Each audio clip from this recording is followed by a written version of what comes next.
அன்பே சிவம் மனமே குரு என்றுணர்த்திய குருவே போற்றி. எனக்குள் இறைவனை உணர வைத்த குருவே போற்றி.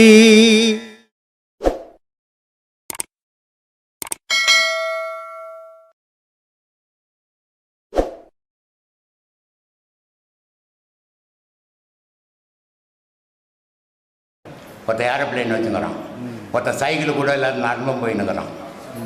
எல்லாத்தையுமே நீ பார்க்குற. இந்த எல்லார் மாதிரி நீ வாழணும்னு நினைக்கக்கூடாது. என் வாழ்க்கை மாதிரி நான் வாழணும்னா அது தன்னை பார்த்து வாழறது. எல்லாரும் மாதிரி வாழணும்னு நினச்சின்னா கெட்டு போகிறது. இதுதான் தன்னை பார்த்து வாழறது. எனக்கு என்ன கிடச்சிது அதை நான் வச்சுன்னு வாழறேன். இல்லைங்க அவர் ஏரோப்ளேன் வச்சுக்கிறாருங்க, அவர் கப்பல் வச்சுக்கிறாரு, நான் கூட வாங்கணுங்க, இல்லை உலகத்தை பார்த்தானுங்க நான் வாழறேன்னு போனீங்கன்னா விபத்தில் தான் மாட்டிப்பேன். நீ உன் லெவலுக்கு என்ன அதை யோசித்து வாழ்ந்தீனாக்கா உனக்கு ஆபத்து கிடையாது. இதுதான் தன்னை பார்த்து வாழறது. நீ 1000 ரூபாய் சம்பாதிச்சுட்டு உன் பொண்டாட்டி 3000 ரூபாய் செலவு பண்ணிச்சுன்னா நீ கடன் வாங்கி வட்டிக்கு வாங்கி கொடுத்துட்டு கட்சியில் வட்டிக்காரங்கிட்ட உதப்பட்டு சாவணும். அப்போ நீ 1000 ரூபாய் சம்பாதிச்சு கொடுத்தீங்கன்னா உன் பொண்டாட்டி என்ன பண்ணா 500 ரூபாய் செலவு பண்ணிட்டு 500 ரூபாய் எடுத்து வச்சுக்கணும். வேலை இல்லாத அன்றைக்கி அது உதவும். இல்லை நீ 1000 ரூபாய் சம்பாதிச்சுட்டு 500 ரூபாய் குடிச்சிட்டு 500 ரூபாய் வீட்டில் கொடுத்தீங்கன்னா உன் பொண்டாட்டி தோட்டப்பட்டில் உன்னாடிப்பா. இது எது ஓணும் நீ தான் முடிவு பண்ணிக்கணும். எனக்கு விதிங்க, விதிக்கப்பட்டதுங்க, எனக்கு வீட்டிலே இருக்க சொல்லிட்டு விதிங்க அப்படின்னு உட்காந்து என்ன சோறு வருமா? அப்போ நீ எதை எதிர்பார்க்குற? ஒரு விதியை மட்டும் பார்க்குற. ஆனால் உன்னுடைய மதியை நீ யோசிக்கவே இல்லை. இல்லை மதியை யோசிக்கணும். ஏய் விதி நீ இரு, எனக்கு அறிவு இருக்குது, நான் செயல் புரிகிறேன், அதனால எனக்கு வரும் அப்படின்னு நீ வெளியேறணும். இல்லைங்க எனக்கு விதிக்கப்பட்ட விதிங்க, நான் வீட்டில் உட்காந்துக்கிறேங்கன்னா ஒரு வேலையும் செய்ய முடியாது உன்னால், நீ கண்ட மாட்டேன்னு அர்த்தம். அதனால் விதி, அதுக்கு தான் இறைவன் ரொம்ப அறிவாளி. எல்லாமே 2 கனவு மனைவின்னு 2 இல்லைன்னா உலகம்னு ஒன்று இருக்காது. இரவு பகலுன்னு இல்லைன்னா மனுஷன் ஜீவராசிங்க உயிராக இருக்குமா? இருக்காது. இன்ப துன்பம்னு இல்லைன்னா வாழ்க்கையில் சுவாரஸ்யம் இருக்குமா? இருக்காது. எல்லாமே 2 இறைவன் வகுத்து வச்சுக்கிறான். அதே மாதிரி விதியும் மதியும் இன்னும் 2 வச்சுக்கிறான். விதியும் முடிவு பண்ணும், மதியும் வேலை செய்யும். அதனால் விதி விதின்னு கண்டதெல்லாம் விதி, நீ நடக்கிறது விதி, போகிறது விதி, பத்துங்கிறது விதின்னு உட்காந்துருந்தீங்கன்னா உன்னை விட உலகத்தில் மடையனே இல்லைடான்னு சொல்லலாம். ஏதோ பேசினாலும் எங்கே போய் பேசினாலும் ஏய் உனக்கு அறிவு இருக்குதாடான்றான். அறிவுன்னா என்ன? மதின்னு அர்த்தம். அறிவு இருந்தால் அந்த செயலை செய்வியாடான்றான். ஏன்னா மதி இருந்தால் அந்த செயலை செய்வியாடான்னு அர்த்தம். அப்போது விதியை பற்றி யாரும் பேசுறதில்ல, மதியை பற்றி பேசிங்கிறான் உலகம்.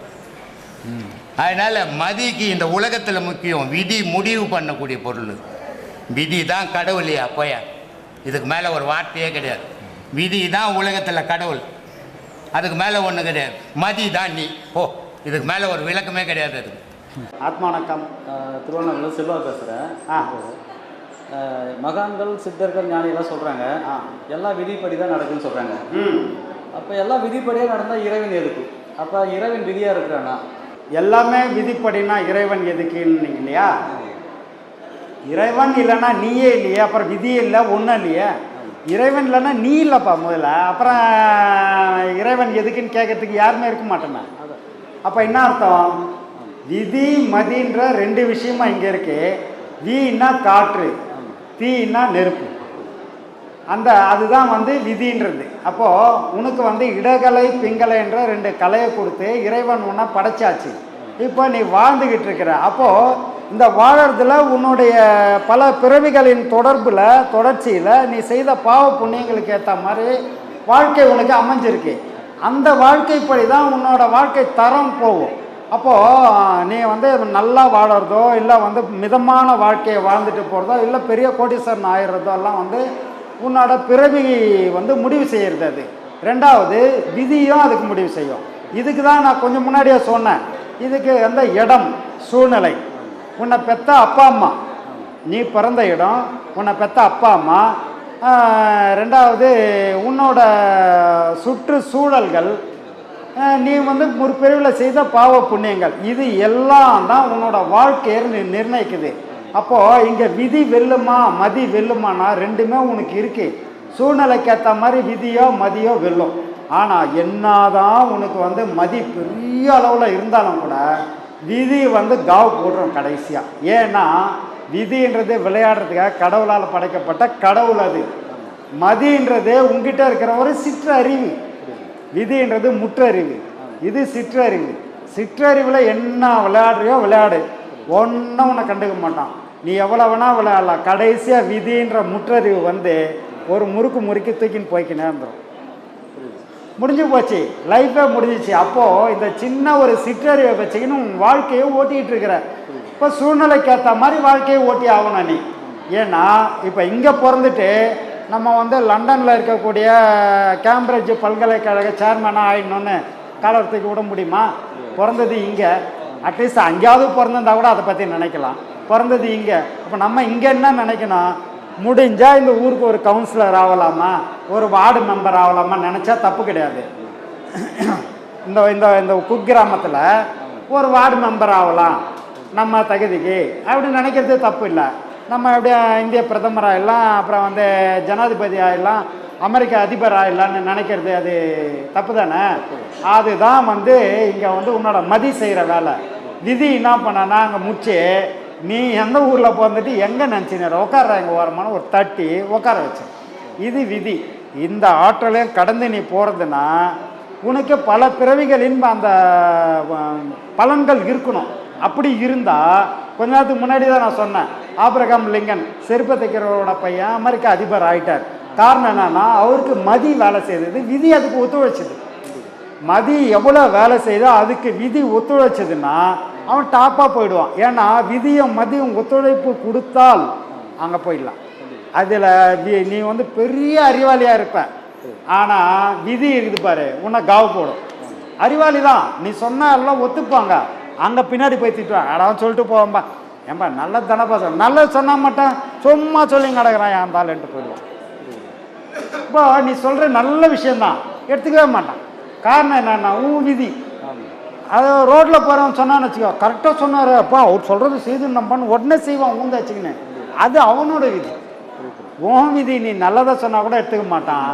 அவன் விதி அவன் திட்டினா கூட அப்பா நல்ல மனுஷன்ப்பா அவர் வாயால் என்னை திட்டினாரு அதுவே எனக்கு பெருமைப்பான்ட்டு போவான் ஒருத்தன். அப்போ என்ன போச்சுன்னா உன் விதியும் மதியம் தான் எல்லா விஷயத்தையும் நிர்ணயிக்குது. அப்போது இறைவன்றது இல்லைன்னா விதியும் இல்லை மதியம் இல்லை, நீயும் இல்லை. அப்போது நீ இருக்கிறன்னா இறைவன் ஒரு பொருள் இருக்கு, இறைவன்றது தான் விதியும் மதியம் கொடுத்துருக்கு. அதை வச்சு வாழ்க்கையை சுபிட்சமாக வாழ்ந்து நல்ல மாதிரி வாழ்ந்து பயணத்தை நல்லா முடிச்சுட்டு போப்பா, அனுபவத்தை கொண்டு வா அப்படின்றதுக்காக உன் படைப்பை நிகழ்த்திருக்காரு கடவுள்.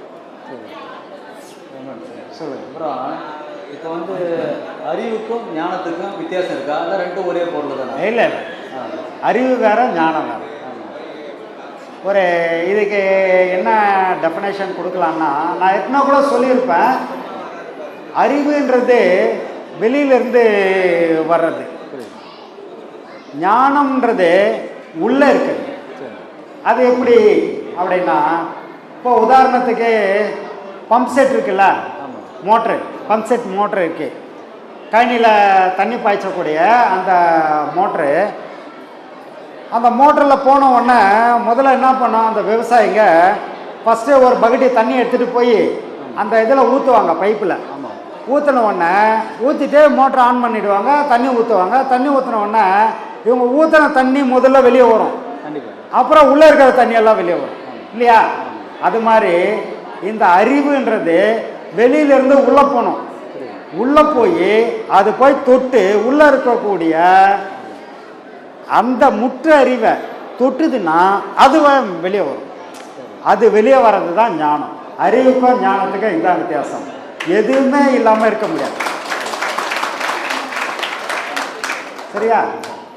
அடுத்த அப்புறம் ஜீவகாரணிய ஒழுக்கம்னு சொல்கிறாங்க. ஆமாம், ஜீவகாரணிய ஒழுக்கம் இருக்குன்னு சொல்லிட்டு இறைவன் எதுக்கு இவ்வளோ ஜீவகாரணியை படித்து வச்சுட்டு சாப்பிட்றதுக்கு எதுக்கு படைக்கணும்? அப்போ ஜீவகாரணிய ஒழுக்கம்னு கடைபிடிக்க சொல்லணும். அப்போ இப்போ வந்து இதுவும் சாப்பிடாததுக்கு இறைவன் எதுக்காக படைங்க எல்லா உயிரையும்? யாருக்கு சொன்னார் ஜீவகாருண்யம்? எல்லாருக்கும் சொல்லலையே. சொல்லலை, எல்லாருக்கும் சொல்லலை. ஆமாம், அப்படி எல்லாருக்கும் சொல்லியிருந்தா யாரும் கறி சாப்பிடக்கூடாதுன்னு சொல்லியிருக்கலாமே. உணவு சங்கிலின்னு ஒன்று வச்சுட்டார் கடவுள். ஏன் வச்சிருக்காரு அப்படின்னா, இந்த உலகம் சமநிலையில் இருக்கணும்னா எல்லாம் இருக்கணும் இங்கே. இல்லைன்னா அவனுக்கு வெறும் ஆனந்தமாக மட்டும் கொடுத்துட்டு துன்பமே உனக்கு கிடையாதுப்பா நல்லா வாழ்ப்பான்னு சொல்லிட்டு இருப்பாரு. ஏன் அது சொல்லலை அப்படின்னா, உலக சீராக இயங்கணும். இந்த உலகம் சீராக இயங்கணும்னா உணவு சங்கிலின்னு ஒன்று வேணும். அப்போ புலியை படைக்கணும், கரடியை படைக்கணும், சிங்கத்தை படைக்கணும், மானை படைக்கணும். அப்போ இந்த மானு புலிக்கு இரையாகணும் இல்லையா? அது அப்போ சிங்கத்துக்கிட்ட போய் பா ஜீவகாரணத்தை கடைப்பிடிப்பா, மானெல்லாம் அடிக்காத, நான் ஒன்றும் புக்காக போட்டுரும் இல்லையா? அப்போது அதுக்குன்னு ஒரு வரைமுறைகளை வச்சு இதை தான் சாப்பிட்ணும், இதை தான் சாப்பிட்ணுன்னு உணவு சங்கிலியை உருவாக்குனதுனால இன்றைக்கி இந்த உலகம் வந்து சீராக இயங்கிக்கிட்டு இருக்கு. இந்த உணவு சங்கிலியை உருவாக்கலைன்னு சொன்னால் மான்கள் எவ்வளோ இருக்குது, காட்டில் வேட்டையாடி சாப்பிட்டுக்கிட்டே இருக்கு, சிங்கம் புலி அடித்து மானை சாப்பிட்டுட்டே இருக்கு. ஆனால் மான்கள் உற்பத்தி பெருகிக்கிட்டே இருக்கு. அப்போது அந்த உணவு சங்கிலியே இல்லைன்னா மொத்தமே மான்களாக தான் இருக்கும் காட்டில் இல்லையா? அப்போ அதெல்லாம் பிடிச்சி சாப்பிட்றதுக்கு ஒரு புலியும் சிங்கமும் வேணுங்க. அதனால இறைவன் படைச்சான். அதே மாதிரி இதை எல்லாத்தையும் கண்ட்ரோல் பண்ணுறதுக்கு ஒன்று வேணும். என்னடா பண்ணலான்னா மனுஷனை படைச்சி விட்டான். மனுஷனை படைச்சதால இவன் எல்லாத்தையும் கண்ட்ரோல் பண்ணிடுவான்றது இறைவன் கண்டுபிடிச்சி நம்மளை படைச்ச நம்மளை பார்த்தா அது புலியோ சிங்கமோ ஏதாவது இருக்கட்டும், எங்கே இருந்தாலும் ஓட விடுறோம் இல்லாத இல்லையா? நம்ம கிட்ட வராது, பெருசாக வந்தாலும் கூட டொப்புன்னா செத்து போகுது. அந்த டொப்புன்ற விஷயம் நம்மக்கிட்ட இருக்கு. துப்பாக்கி குத்து வச்சிருக்கான், அதுக்கான அறிவு இருக்கு, சுடக்கூடிய அறிவு இருக்கு, நம்ம தப்பிக்கக்கூடிய ஆற்றல் இருக்கு.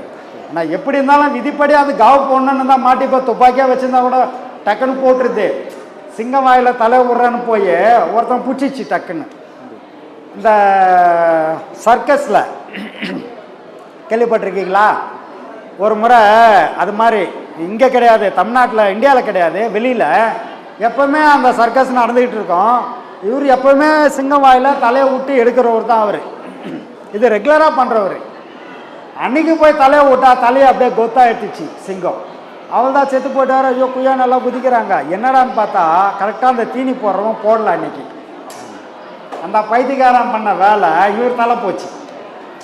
இப்போது அதுக்கு செய்ய வேண்டியதை சரியாக செய்துக்கிட்டே இருந்தால் அது சரியாக இயங்கும். அதே மாதிரி எல்லாமே முறைப்படி நடந்துட்டா எல்லாமே சீராக போகும். அதுக்கு தான் இந்த உணவு சங்கிலியை வச்சான்.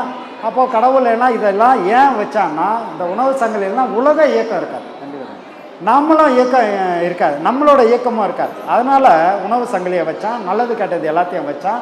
இதை எல்லாத்தையும் கொண்டு வந்து அனுபவத்தை கொண்டு போய் இறைவன்கிட்ட நீ சரண்டர் ஆகணும். உனக்கு அனுபவமே இல்லாமல் அங்கே போக முடியாது. அதனால் அனுபவம் வரணும்னா இது எல்லாத்துலேயும் இங்கே வாழ்ந்து அனுபவித்து நல்லது கெட்டது எல்லாத்தையும் பார்த்து அனுபவத்தை எடுத்துகிட்டு போகிறதுக்காக இது படைத்தான். அதனால் இறைவன் இல்லைன்னா நாம் இல்லை. அதனால் இறைவன் உண்டு, நமக்கு விதி மதின்னு ரெண்டு கொடுத்துருக்குறான். அதனால நம்ம வாழ்ந்துக்கிட்டு இருக்கிறோம்ப்பா. சரி, ரைட்.